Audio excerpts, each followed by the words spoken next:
Olá, maravilhosa! Seja muito bem-vinda à nossa aula de número 11, onde a gente vai falar sobre ambiência. A gente já falou ali sobre a mulher de provérbios, falamos também sobre a mulher goteira e agora a gente vai falar sobre ambiência. E por que eu quero falar com você sobre ambiência? Eu quero falar com você sobre ambiência porque quando a gente fala de ambiência, a gente está falando do ambiente onde a gente está inserido, a gente está falando do nosso círculo social, a gente está falando dos lugares que nos cercam. E aí você pode perguntar assim, mas Tamires, como que isso interfere na minha vida de uma maneira geral? E aí é aqui que eu entro e é aqui que entra a minha explicação para você nesse vídeo, tá? Esses últimos vídeos, eles vão ser um pouco mais curtos, porque eu quero ser bem prática, bem objetiva naquilo que eu quero trazer para você, tá bom? Então, quando eu falo de ambiência interferir no relacionamento, do que eu tô falando? Eu tô falando basicamente de que os lugares onde você frequenta, eles moldam os padrões de pensamento que você tem e assim como as crenças que você carrega. Então, quando eu falo pra você assim, ser casado é um tédio, ter marido em casa é chato, eu prefiro quando meu marido tá na rua, ou sei lá,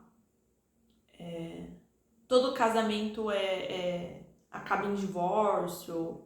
São frases comuns, senso comum, de pessoas que têm certos tipos de crença.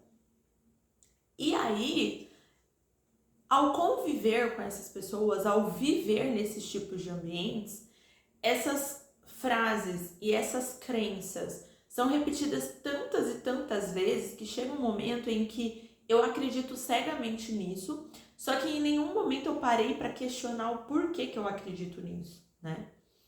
Por que eu acredito que os casamentos são chatos? Quando eu era mais nova, por exemplo, eu não queria me casar porque para mim não tinha lógica eu dormir e acordar com a mesma pessoa durante anos. Eu achava isso entediante, eu achava isso muito chato. Então, assim, eu queria namorar, mas eu não tinha pretensão nenhuma de casar. Ou pelo menos eu não me via casada naquele momento.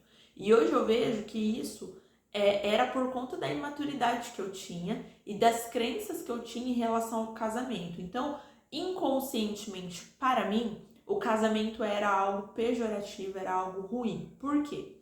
Porque os meus pais são divorciados, a maior parte dos meus parentes, primos, tios, as pessoas que eu convivo, ou eles têm um casamento em que eles estão até a morte nos separe por conta de um voto que foi feito no altar, mas na verdade eles só vivem na mesma casa e o casamento já acabou faz tempo, ou eles se divorciaram e não deu certo. Então, a porcentagem de pessoas que têm um relacionamento saudável que me rodeava naquela época era mínimo, né? Na minha família, a gente não tinha, assim, naquela época que eu tinha esse pensamento, um histórico de algum familiar que, nossa, o casamento de fulano é top.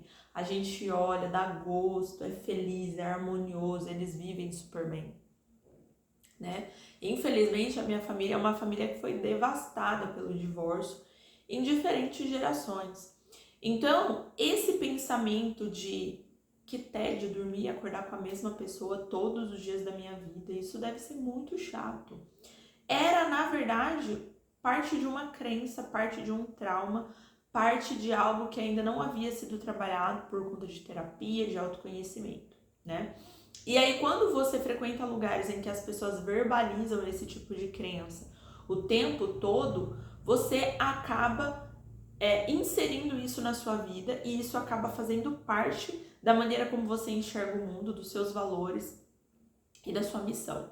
E aí, quando eu falo de ambiência, eu também estou falando de músicas que eu escuto, de letras que eu canto, porque é a mesma coisa. O seu cérebro, ele se condiciona ao estímulo quando repetido diversas e inúmeras vezes. Então, se eu escuto músicas que falam que trair é normal, se eu escuto músicas que falam que ir para a cama com alguém sem sentimento é normal, se eu escuto músicas que falam que sair na gandaia e passar o rodo na geral é normal, com o tempo, esse tipo de comportamento, para mim, vai se tornando algo normal. Porque aquela informação foi repetida tantas e tantas e tantas vezes na minha cabeça que o meu cérebro já tem familiaridade com aquilo ali. O meu cérebro já vê aquilo ali como algo rotineiro, cotidiano e normal.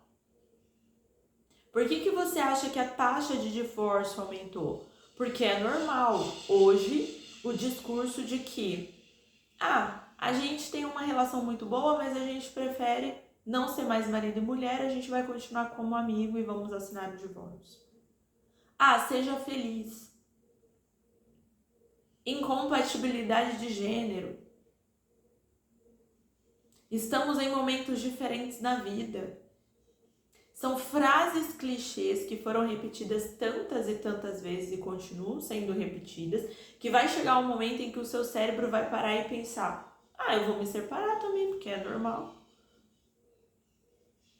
Então, o lugar onde você está inserido, as pessoas com quem você anda, aquilo que elas falam, por mais que isso não seja o que você pensa, em algum momento vai ser o que você pensa. Tamires, eu ando com alguns amigos, mas assim, é só para fazer a social, mas eles fazem coisas erradas e para mim, aquilo nunca vai ser normal. Mentira. Em algum momento o seu cérebro vai identificar aquilo como normal. Por quê? Virou cotidiano, virou rotineiro. Foi apresentado tantas vezes, repetidas vezes, para o seu cérebro que ele se acostumou com aquilo. É confortável para ele aquela mensagem porque ele já viu aquilo várias vezes. Então, o lugar onde você está inserido e onde você insere o seu parceiro é muito importante. Nós estamos expostos a estímulos de marketing, de propagandas, quando você está assistindo um vídeo, quando você está vendo um filme, quando você está assistindo uma novela, quando você está rolando o feed nas redes sociais, todo momento tem algum estímulo sexual sendo apresentado para nós. A todo momento você vê pessoas querendo inserir um padrão, um valor, um comportamento que é totalmente contrário à Bíblia, contrário à palavra de Deus, dizendo que aquilo é normal, dizendo que é normal ser livre, é normal viver da maneira como você se sente feliz. Então, feche essas brechas, né? Feche essas legalidades que muitas vezes a gente dá para que o inimigo entre no nosso relacionamento, entre na nossa casa, e aí acontece algo que a gente não consegue explicar por quê, porque a gente abriu uma brecha. Então tome cuidado com os filmes, com as séries, tome cuidado com as músicas, tome cuidado com as conversações. Não deixe que brechas sejam abertas e que legalidades sejam adquiridas para que algo entre e destrua o seu casamento de maneira que não seja possível salvar depois. Se você está aqui no desafio é porque você foi traída, é porque houve uma traição e é porque você deseja se curar dessa traição. Eu não sei se você vai permanecer nesse relacionamento, mas caso você vá para um novo relacionamento ou permaneça nesse, esses alertas precisam estar muito ligados na sua cabeça para que você não faça de novo a mesma coisa. Não cometa o mesmo erro, não abra a mesma brecha, não dê a mesma legalidade. E eu falo isso com todo amor do mundo, como a gente viu lá na Mulher de Provérbios 31, com sabedoria e amor, para que você possa realmente ter uma vida amorosa de sucesso, para que você possa ser uma mulher interessante, para que você possa ter ao teu lado um parceiro de vida que te apoie, que te estimule, para que ele queira ver você crescendo cada dia mais e seja ali o seu suporte, seja ali a sua provisão e a sua proteção, tá? Esse é o meu desejo do fundo do meu coração para você, independente de você permanecer ou não neste relacionamento, tá bom? Essa foi a nossa aula sobre ambiência. Se você ficou com alguma dúvida, deixa o seu comentário aqui. Você também pode enviar um e-mail para o nosso suporte. E a próxima aula a gente vai falar sobre um time e não rivais. Muitas vezes a gente vê o marido como um rival, né? Como um inimigo. E na verdade ele é nosso parceiro. E nessa aula a gente vai falar um pouco mais sobre isso, tá bom? A gente se vê na próxima aula. Até mais!